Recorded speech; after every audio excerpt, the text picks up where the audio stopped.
Chakshu militam yena tasmai Shri Gurave Namaha. Shri Chaitanya Manobhistam Stapitam Yena Bhutale. Swayam Rupa Kadamaya Dati Swapadantika. Vandeham Shri Guru Shri Papa Shri Guru Vaishnava. Shri Rupam Sarvajatam Raghunatham Vikam Shivam Sadvaitam Savaditam Krishna Samtam Krishna Chaitanya Sri Radha Krishna Padam Sadhana Lalita Shiva Shakam Vitamshta.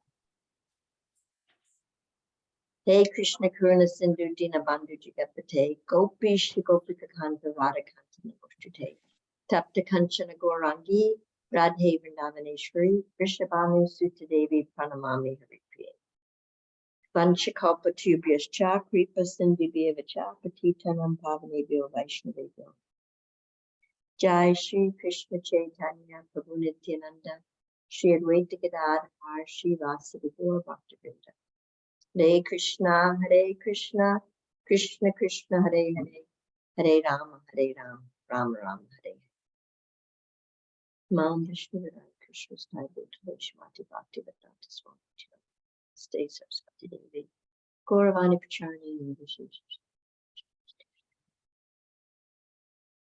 So today is a brand new year and a brand new day, and we're going to be speaking about Japa and the beginnings, the beginning of the day, the beginning of the year is always best begun with the holy name. This is plus a special gift that's been given to us via Srila Prabhupada and all the previous acharyas. It's our access to revive our relationship with Krishna. It's our access. And the special significance of Japa is that it's easily accessible. We can chant the holy name anywhere and everywhere, and even a child can chant the holy name. It's just a special access. Now, in regards specifically to Japa, we want to look at what are the things that actually enhance our experience of chanting. So if we were doing an interactive class, I would ask all of you, but it's only a short class. So what I found myself that really helps me in my Japa is, first of all, getting enough sleep. This material world is very distracting. My mind itself is easily distracted. And if I'm tired on top of that, it doesn't help me to be able to focus. That's one thing that helps. Another thing that helps in Japa is making a special time for Japa. And I have found, and it seems that many of the acharyas have said, that chanting early in the morning is the best time to chant. It's Brahma Muhurta, it's the mode of goodness, and other times of the day, it's just even harder to concentrate. I myself personally find that if I don't chant immediately once I get up, if I start doing something, my mind is distracted, and then it's in the day mode. I get into the mode of passion very rapidly. As soon as the light of the day comes up, my mind is highly active. So how can we create, and this is different for each of us, depending on, what elements we've got in our life. If we've got children, if we've got jobs, and we've got to be cooking in the morning, it really depends on our circumstance. As much as possible, if we can create at least one block of time, one small block of time at least in the early morning hours, there's nothing more valuable than that can really give us that connection. And so what helps us to have those early morning hours and getting enough sleep? That would mean the prerequisite is going to bed early enough so that we can get up with enough sleep. Now, I know a lot of times in India, there's a lot of activities that go on at night, and sometimes a lot of you may not even get home from work until late at night. So this does present a challenge. So we can only do the very best that we can do. So we just have to really look at our own circumstance and see how we can design our life kind of as much as possible around our japa, just to really have an idea, okay, this is when I'm going to chant.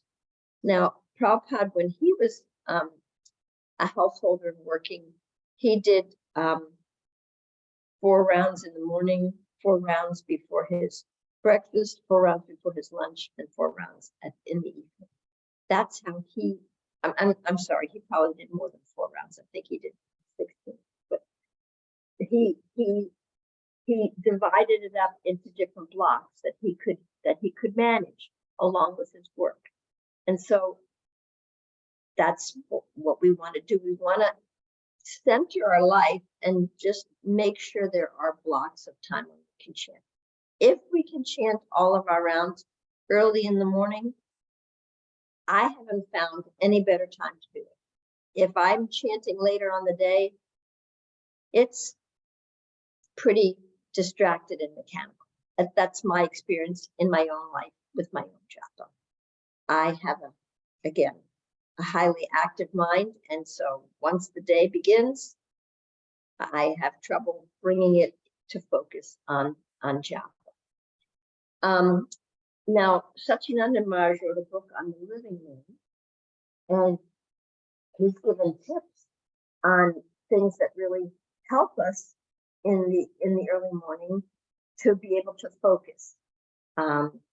Creating a little sacred space, maybe having pictures that really inspire, or your deities, whatever works for you.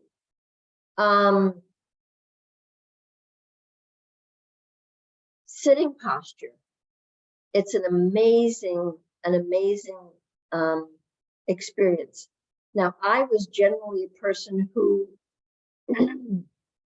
in my early days, I would chant back and forth, walking, pacing back and forth. Because, again, my mind was active and my body was active. However, in the last number of years, since reading his book and taking on the practice of sitting in a sitting posture with the back erect, sitting cross-legged really helps, and then maybe having something behind the back so that the back is erect. And sitting in that position, I've actually come to be able to sit for 2 hours the entire time I'm chanting japa. Now, previously, I was never able to do that. So the sitting posture helps a lot. For me, pictures help a lot, some images that help me to focus on who I'm talking to, who I'm conversing with. We're having a conversation with Krishna during japa. We're connecting with Krishna, we're praying. And that's another thing, to start our japa sometimes with a prayer or prayers. We're saying, please help me to focus.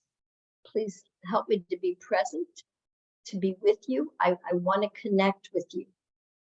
This is really the goal of our japa, and the goal of our practice in bhakti is to connect, to have actual real connection. It's a relationship, to have a real connected relationship with Krishna.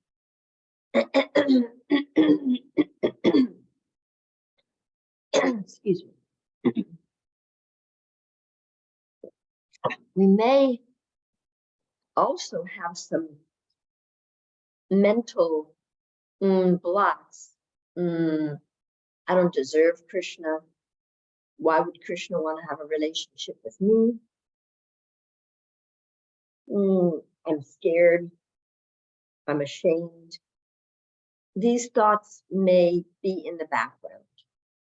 So when we say our prayers, whatever prayers we want to say before we share our japa, we're praying to clear all those preconceived notions and beliefs that really aren't true. We're praying, please let me be present to your holy name. Let me do the best that I can. Please help me to bring my mind back whenever it's distracted. I want to have a relationship with you. I want to be with you. So this is our practice. Now, we all have challenges being distracted. And some days Japa is like, oh, so wonderful. And I just pray, I wish it could be like this every day. And then some days, even if I get enough sleep, no matter how much I try, my mind is really getting distracted. I keep pulling it back and it keeps getting distracted. So we don't want to pass judgment on ourselves according to what we thought was a good japa day or a bad japa day. I mean, we can observe that and make note of that, but we don't want to make that a judgment about us and our relationship with Krishna, or a shame judgment that I'm a fallen devotee. We want to just keep trying. We're learning to revive our relationship with Krishna. It's like a little child learning to walk. There's a lot of steps before a child learns to walk. Crawling, standing, exercising the muscles, getting a little bit of balance. It's quite a long process. And how many lifetimes have we been separated from Krishna? And now we want to revive our Krishna consciousness. So it takes time. And our practice and our part of the equation is to create an environment so as conducive as possible to hearing the holy name, and to practice bringing the mind back as much as we can. That's our practice. We practice to listen. Sometimes I find for my own self, I don't feel I have love for Krishna, but I look at pictures and maybe I'll see Radha calling out for Krishna, or Lord Chaitanya calling out for Nityananda, or Nityananda calling out for Lord Chaitanya. And I hear them calling out to one another. So I'm listening to them calling out to one another, and they do have love. So I'm listening to them and hearing how much they love one another. And then once in a while, I'll call out with a little bit of desire to connect. And it's a practice, and this practice is it's meant to bring us deeper, more deeply connected with ourselves. Another precursor to being connected with Krishna and the holy name is anartana vritti. We really want to, come to terms with, maybe not during japa, but during the day and during our exchanges with others, what are those things that are interfering with our relationships with others? Because those things probably also interfere with our relationship with Krishna or with ourselves. Oftentimes, our ego mechanisms keep us on kind of an autopilot mode, even during the day, even in our exchanges with other people. when we can work on that and move out of being on the autopilot mode during the day with others, that helps us to be out of the autopilot mechanical chanting mode when we are sitting with Krishna. A lot of times during japa, what comes up for what comes up, I'll speak for myself, what comes up for me. In the past, what's come up is past upsets. Things that I had upsets with other people that haven't been resolved. And so they're kind of still nagging at me, and they come in sometimes during my japa. So as much as we can during the day to resolve our issues with others, to clean things up, to apologize or clear things up, then they don't keep nagging us and take up space in our brain, which infects the quality of our japa. Another thing that comes up, at least in my experience, more often in japa is my plans. My plans for the day, my plans for the next 6 months. It all starts to flood in during japa. Now, I tend to have a conversation with my mind and say, okay, this is not the time for that. Now, something's really nagging me. I'll just note it down, a piece of paper, and I'll just note it down. I don't want to forget this. Oh my gosh, I have to call this person today. Okay, I just note it down. It's on the paper, and then it's out of my head. And it doesn't have to keep interfering and interrupting my focus on really prayerfully connecting. So all these little practices, help us. And it's an individual process. We actually have to see what works for us. For some people, having a japa tape in the background really helps. For me, pictures really help. I'm a visual person. We want to really see what it is that works for us. And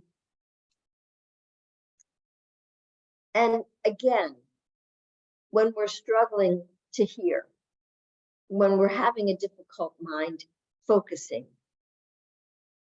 a difficult time focusing, prayer is a way to connect. We can just pray to Krishna. Oh, Krishna, my mind is all over the place.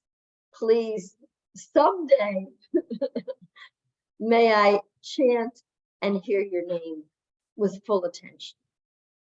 Please help me and help me to find out those things that are blocking my ability to connect with you. It's a twofold process. Now, a lot of times we hear that, by chanting the holy name, everything will be dissolved. Automatically, all the good qualities will come. Yes, japa is it's the churning. It really churns things. It doesn't keep us stuck. It churns things, and then things come up. Now, if we push those things back down, then we're kind of nullifying the process of the japa. The japa churns and brings things up to our attention that we need to deal with. Oh my gosh, you're always yelling. Oh my gosh, why are you running away from things? Our japa, our connection with Krishna, churns all of the unhealed parts of us that need attention. And as we, again, work on those things throughout the day, working on those things helps us to chant with more attention, and chanting helps to bring up the things to our attention that we need to work on. It's a twofold process. It's not an automatic process like we think, mechanical, automatic, like automatically I just have to chant and everything will disappear. It's not like that. However, if we stay in the process and we put in our participation, and when things come up, we actually deal with them and work with them rather than pushing them down, then yes, gradually, automatically, as we take on the holistic process, we will heal and our relationship with Krishna will be revived. It will happen. And we need to be attentive. You know, that's one thing. I mean, we talk about the 10 offenses to chanting the holy name, and we talk about attentive chanting. So if I'm not attentive during the day in my conversations with other people, if I'm not attentive to the impacts I'm having on other people, if I'm not attentive all the rest of the time, it's going to be a lot harder for me to be attentive while I'm chanting japa, because my habit is to be inattentive throughout the rest of the day. So being attentive throughout the rest of the day helps us in the practice of being attentive to the holy name. How can I be present with the holy name? How can I be present with this person who's sitting next to me and, you know, telling me something that's important to them? So attention, it's how we do the rest of our 22 hours of our life. How we do that affects how we're going to be able to chant. And then the 10 offenses, again, these are things that, you know, upsets that we have during the day that we don't clean up. You know, we talk about Vaishnava aparad. I just like to call it maybe misunderstandings and miscommunications that aren't cleaned up. If we have a miscommunication or a misunderstanding, and then we take the time to clean it up, that's not an aparad. But if we take a miscommunication and blow it into something bigger and blame the person, and then not only blame the person but talk about the person behind their back, that becomes a big mountain. If we say something out of upset or anger and we don't clean it up and we blame the other person, that's a problem. If we have an upset and say something in anger and clean that up and apologize and clear that away, have a conversation with the person that clears the air, so that when we sit with Krishna, Krishna's like, okay, you did your homework, you did your prerequisites, you know, let's have our relationship. Now, I don't know if we have 4 minutes left. I don't know, do you do questions at all, or I don't know. Yes, Mataji, we can do questions now, or if maybe even after 4 minutes, whatever you wish, Mataji. Okay. Well, I just want to say those are the things that I've experienced in my own life. If we work side by side on our daily activities, and then when we sit with Krishna, if we clean up our things during the day, then we're more clear and clean to come before Krishna during japa. You know, we take baths to clean our body. There's a lot of stuff on the inside that we want to clean, and we get a chance to do that by having conversations with other people, cleaning up upsets. So it's a big part of clearing our mind and then not having to beat ourselves up for making a mistake because we cleaned it up, we cleared it up. That's a big part of clearing our mind of our judgments of others or our own self-judgments of how fallen we are, how awful of a japa person we are, that we can't even focus. We don't need to beat ourselves up. It takes time and practice, and a lot of the work is the inner cleaning, the inner clearing. So those are just some things that I've found in myself that have been helpful. So I'm open for any questions or comments or corrections or whatever there is. Thank you very much, Mataji. This was a very, very practical, and it seems like you were talking all about myself, like what challenges I face, how I do what I do, so it was really, really very practical and touching. And this really talks a lot about that Mataji is author of 2 important books, which will help each and every person finding the gap and entering the gap. And it talks a lot about, how our mind and false ego play, and how it is becoming a barrier in our relationship with Krishna. So I'll highly recommend all of you to please, buy those books, read those books, and that will be very helpful for you to reestablish our relationships with Krishna. And I just want to check if anyone has any comment or question for Mataji. That's very important. Okay. So I see Nishant Rajan. Okay, I'll need to unmute themselves. Okay, I'll just hold on. I'll just change the setting.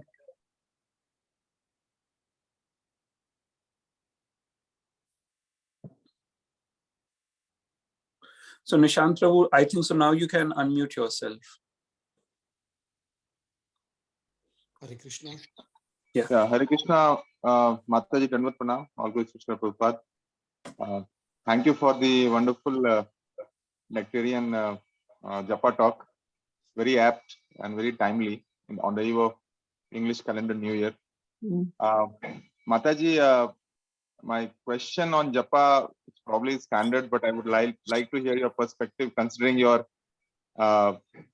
experience in Krishna consciousness, and you also have family with kids and everything. So sometimes, Mataji, when we do even morning Japa, as we are congregational devotees, sometimes days are good, Japa goes all right. Sometimes there could be office thing, family thing, kids thing. And there are so many, as a congregational devotee, there are so many unpredictable things which happen whole day that you cannot control. If you are brahmachari, it's a different problem, but at least this problem is not there. But with congregational devotees, this problem keeps happening, and even it becomes like 16 round, at least when you do. It sometimes is like a forced way of doing because we are vowed and we are following the regulative principle, but you keep repenting that it's the quality is not coming and still you have to do. And it's a lifelong process, Mataji. So in these circumstances, how to manage, how to keep yourself motivated, how to see the end goal and target towards that with these ups and downs happening.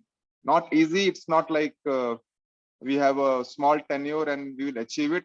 Even though we hear Japa talk, we keep getting motivated, but again, you don't know. You think that things are in control and suddenly something so unplanned happens that you have not even thought of. Kids are growing. As a parent, you have a different challenge coming and you are a first time parent. It's not like you have been there and done that. And all these things kind of affect the quality of Japa in some form or the other. So would really like to hear your perspective, Mataji. Hare Krishna. Thank you for so clearly and extrapolating on all the challenges that do come up, especially, as parents and people who are working. And, Krishna is not a mean person. He understands all the things that we're balancing. He really, really, really, really does.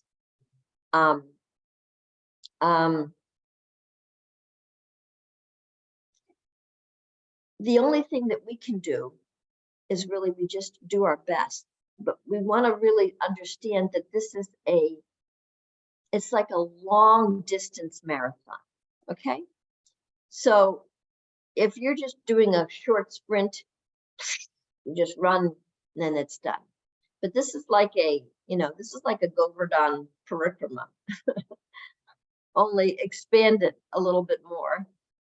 It's a long-term walk on this path of bhakti, and we need to pace ourselves. If you do a Govardhan parikrama, you need to pace yourself or prepare yourself And so we could only really do the best we can do. And that's really all Krishna expects.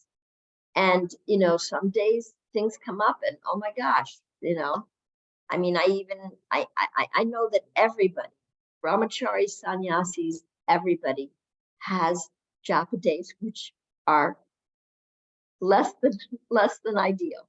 Everybody, not just householders.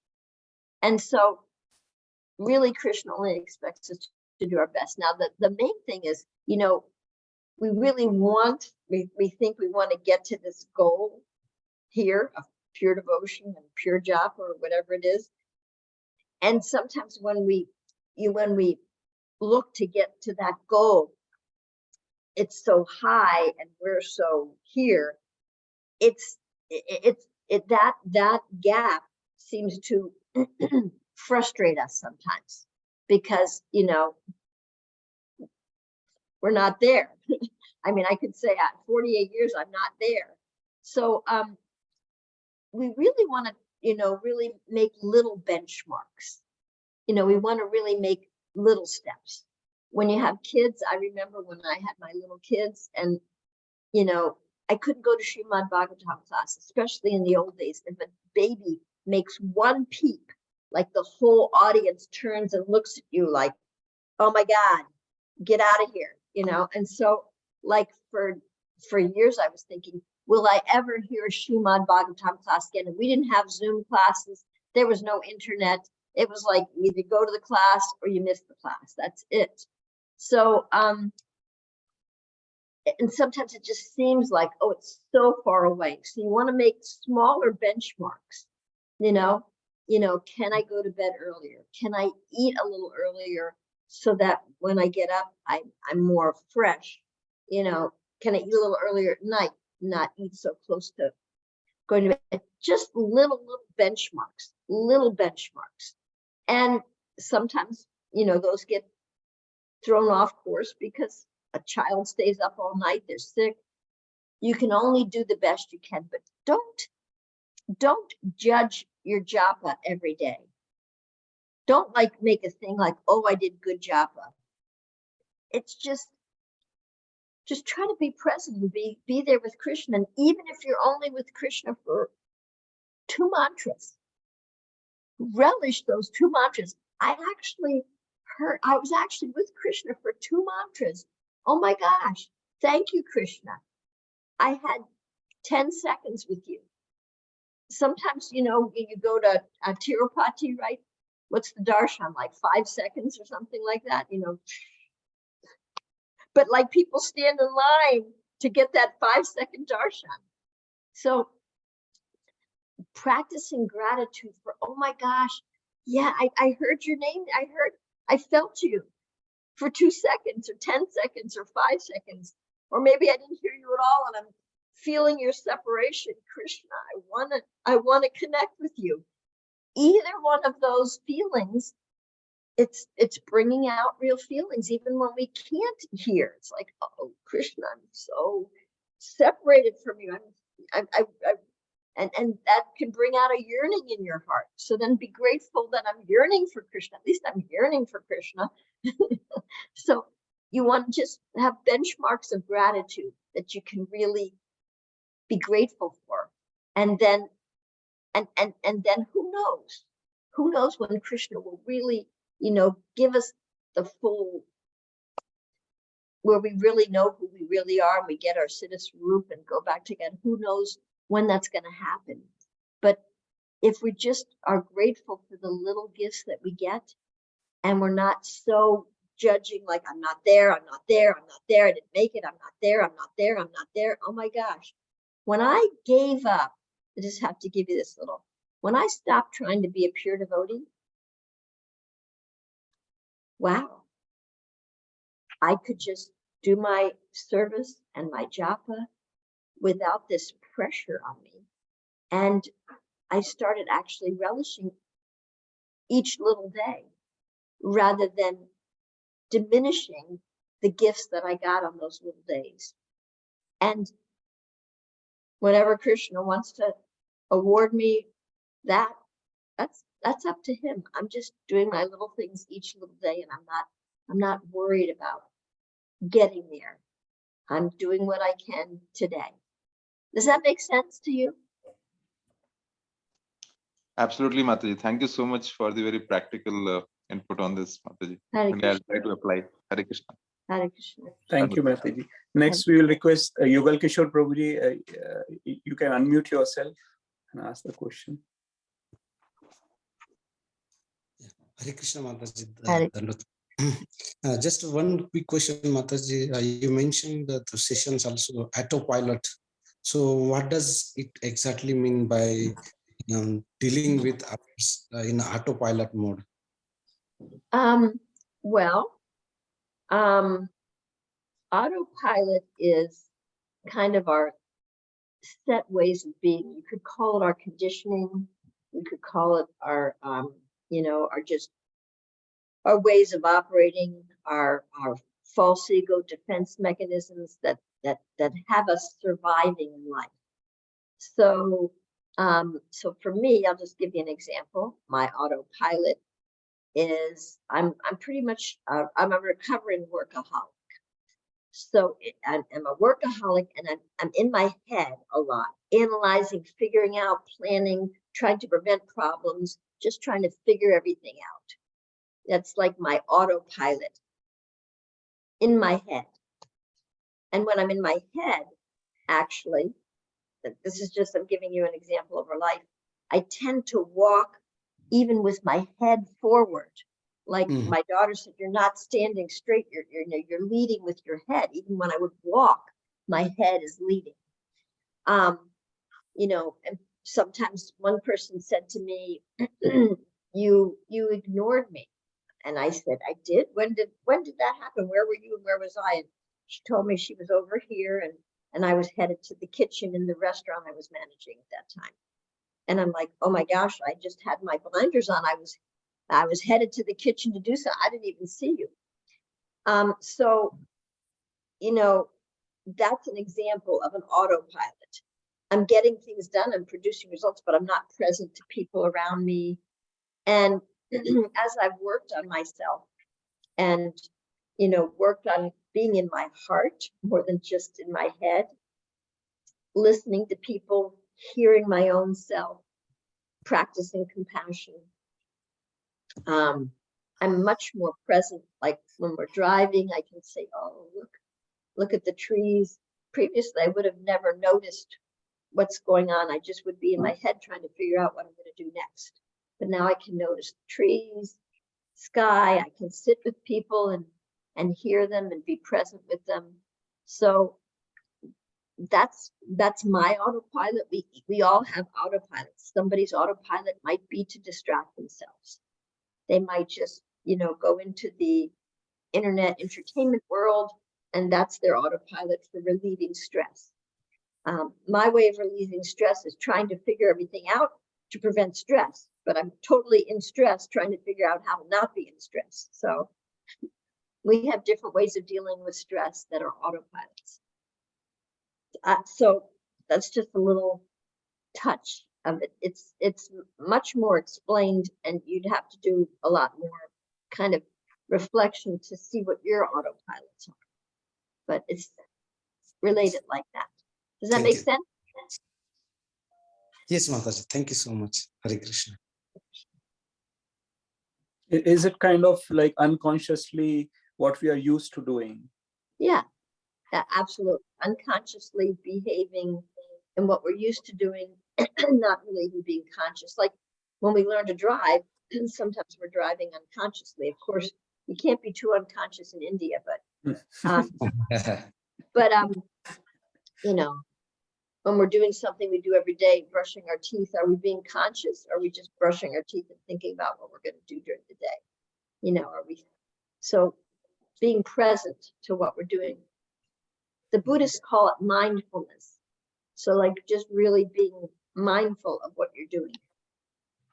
Even in our tradition, when we eat, technically, I don't practice this, but it's something that I could practice, just honoring prasadam and maybe listening to a class and, just chewing your food consciously and honoring prasadam. But sometimes I'm in such a hurry, I just inhale my food, and that's not really honoring prasadam. So like honoring prasadam, being present, chewing, even actually, you know, relishing the taste of the prasadam.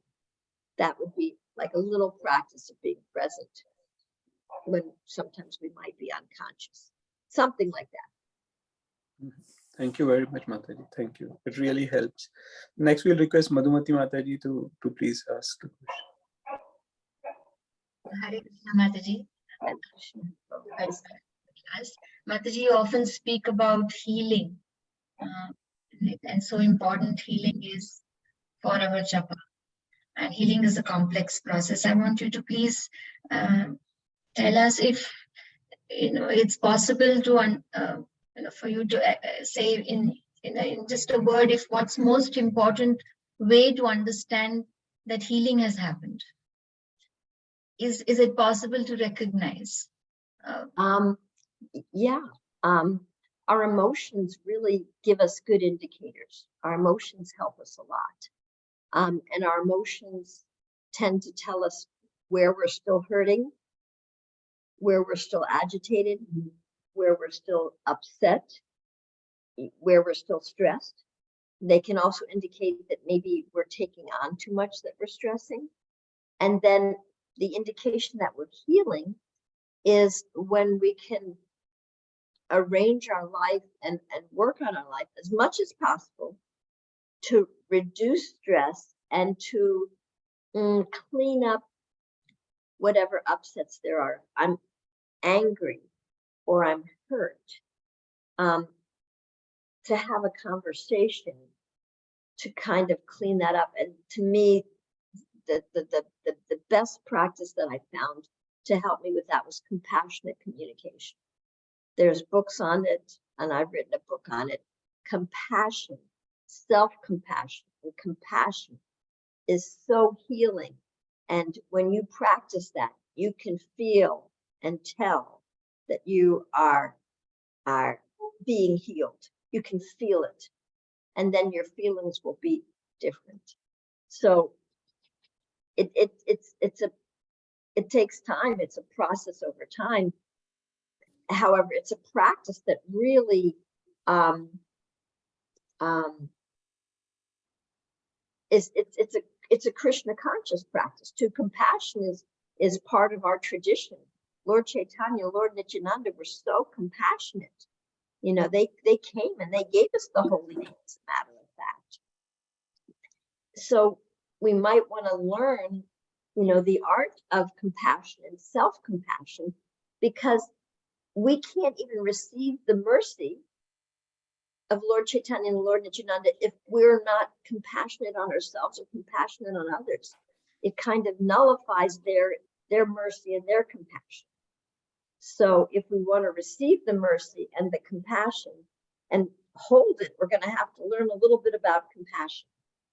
So that practice has helped me tremendously, and I would highly recommend it for everybody. Is that enough? Yes, ma'am. Thank you, Mataji. Next, we'll go to Sulakshana Mataji. Mataji, you can unmute yourself. Hare Krishna, Mataji. Dandavat Pranam, please accept my humble obeisances at your lotus feet. Mataji, you spoke about the importance of being not being self-judgmental, also being self-compassionate. But sometimes when you're on the learning curve, doesn't it help to not take things casually and to keep ourselves on the edge, so that we maintain that seriousness? So how do we balance this? If you could please help understand. I would use the word self-reflective rather than self-judgmental. There's a difference between observing what you do and reflecting on what you do and judging what you do. I'm getting angry. I'm yelling a lot. I wonder why I do that. Wonder what's going on. So being a little curious about why you do certain things rather than judging, like, I am so mean, I am just so irritated all the time, you know, and then being curious, not like I'm a bad person, I'm a fallen devotee, I'm mean. Oh, why am I so irritated all the time? What's going on there? There must be something out of balance. I mean, we don't want to be irritated. We don't want to be angry. We don't want to be unconscious, really. Our natural state, our soul wants to connect and wants to serve in joy. Devotional service is joyfully performed. So whenever we get an indication that we're not aligned with that part of us, that's who we really are, then we can be curious, why is that? What is there that I could work on there? So more self-reflective, and yes, self-reflective, and then holding ourselves accountable. That would be like being responsible. Okay, so I yelled, and I have a tendency to yell a lot. You know, what's going on? Is it a certain time that happens? Is it late in the day when I'm stressed? Is it on certain days? Is it on the weekends? You know, like really being reflective and trying to get to the root of, you know, what is this? Am I taking on too much? You know, am I feeling sick? What's going on? Being really curious and self-reflective rather than self-judgmental and like, oh, I'm so far from the goal. I'm so far from the goal. Just look at me, how far. Look at, I did it again. I did it again. I did it again. What's wrong with me? Why?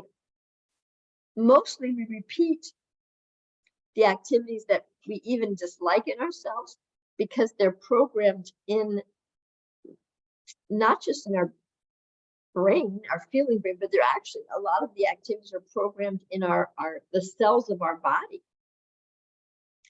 If we were yelled at all the time when we were a child, that's the programming we got. And so that's what we learned in the cells of our body. So to unlearn that, or to learn something new rather, we're going to have to practice something new, because the practice that's going to come natural is yelling. So that was one of my things that I worked on. You know, I got frustrated and I yelled. My mother yelled a lot and I yelled a lot, and I hated myself for yelling.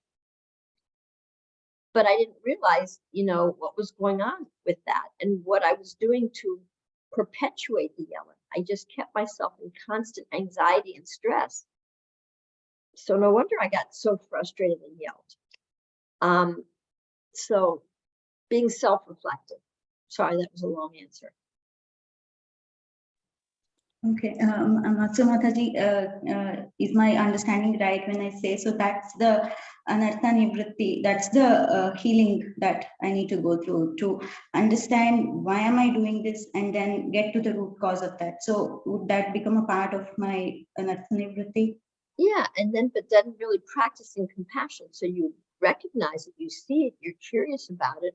And why do I do that? And what can I do? What practice can I practice besides yelling? And again, for me, compassionate communication is amazing because you can express yourself. It's not like you're suppressing your anger. You can say, you know, when I see you leaving your dirty clothes on the floor, I'm feeling very frustrated. I have a need for cleanliness. Would you be willing to put those in the hamper? You know, just like, rather than, you never put your clothes in. Why are you leaving your things around? You don't care about me. It's like all those are all judgments. And then we're passing on judgments to those other people, and they might be our children. And we're perpetuating that kind of stuff rather than saying, you know, hey, could you be a little conscious? I see your socks are on the floor. Could you be a little conscious? Could you put them in the hamper, please? So that we need to have enough bandwidth to do that. But compassionate communication is a great practice. I just can't. Yeah, it's a great practice. Thank you so much. Thank you so much, Mataji. Thank you. Thank you, Mataji. Next, we have Mataji. I hope you have some time. I'm okay. Yeah. Next we have Vijay Narasimha Prabhuji. You can unmute yourself. Yeah, Prabhu. Hare Krishna Mataji, Dandavad Pranam. Can you Thank you. speak a little louder, please? Hare Krishna Mataji, thank you so There you much for the wonderful class. Mataji, just now you mentioned about others giving us trouble with repetitive mistakes, like kids, let's say kids throwing their clothes here and there, and then we have to keep telling them, but we ourselves keep repeating the same mistakes. So how, and that's where we get judgmental about ourselves. How do we address that? Well, again, we have to really recognize these habits are programmed in the cells of our body, actually. Most of our habits are emotional habits, and they're reactions to however we were brought up as a child. If our parents were detached and aloof, they never hugged us, they went and did their work, and they left us with somebody else, and they didn't talk to us, and they didn't have time for us, we're going to have trouble connecting with people. We're going to end up kind of operating in that way. If our parents yelled and hit us, when we get upset, we're going to probably yell and we might hit, because that's what was programmed. It's our software programming.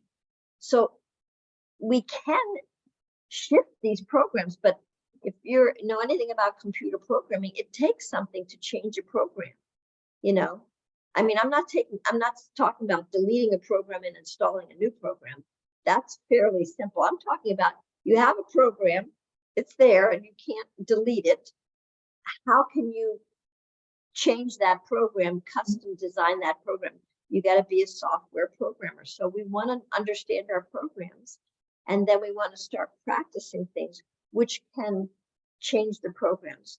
We can change the neurotransmitter pathways in our brain. Our brain is has neuroplasticity. We can do exercises to change the memories in our cells. There are exercises we can do. The simplest things to start with, I mean, we can do deeper healing, but compassionate communication does help us because it gets us to stop. That's the first thing of compassionate communication. Pause. If you pause, you're not in autopilot for that second. Then you have a chance to do something different. So it takes time. It's not, it takes time. It's like we're reprogramming things, not just from this life, but I would say like whatever we were trained up in our early childhood, all that programming, it has something to do with our programming in our last lives too. So some of our programming is there, and some of our beliefs are there from lifetimes. So we want to be curious and discover what they are. And rather than being frustrated, oh, I keep doing the same thing, I keep doing the same thing, I keep doing the same thing. Okay, wow, that's a really strong habit. I must have had that habit for a long time. What can I do to shift it? And then you do one little step to shift it, and then maybe you tweak it a little more, and then maybe you tweak it a little more. Oh, yeah, no, I can't do that anymore. And gradually, little by little, it shifts, but it shifts incrementally. It's not like all at once. It shifts incrementally, and that's why we sometimes lose hope, because it's so incremental, and we don't acknowledge those incremental changes, and we don't value those incremental changes. We think, oh, that's nothing. That's not a big deal. Hey, I didn't yell today. That's a big deal. I didn't yell today. Oh my gosh, let's have a celebration. We don't celebrate those incremental moments. But just think about this, okay? Just imagine there's a little child. Some of you have children, 1 year old, learning to walk, right? So the child's standing and wobbling. And what if we looked over and said, oh my gosh, you're so weak. Oh my gosh, you can't even stand up. Come back when you can walk. Then the child takes a step or two and falls down. Oh my gosh, you're so fallen. Oh gosh, just come back when you can run.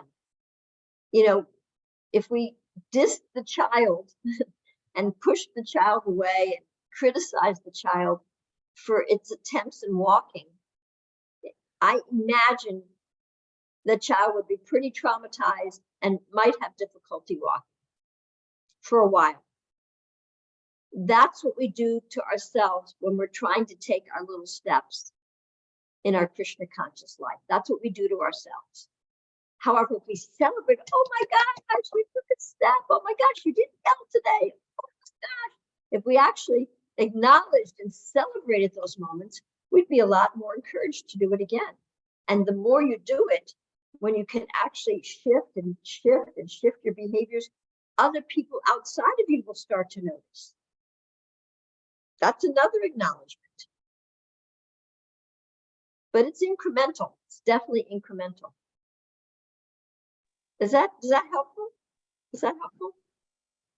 Thank you so much, Mataji. That is so simple yet so profound. Yes, simple, profound, and it means it's constant practice and detachment. Constant practice and detachment. It says it in Bhagavad Gita. Constant practice and detachment. Yeah, we have been taught to be hard on ourselves. Yes. That's how we have been taught, like that's how we progress. But this aspect is very nice, Mataji. Thank you so much. Yeah, being hard on ourselves does not help us progress.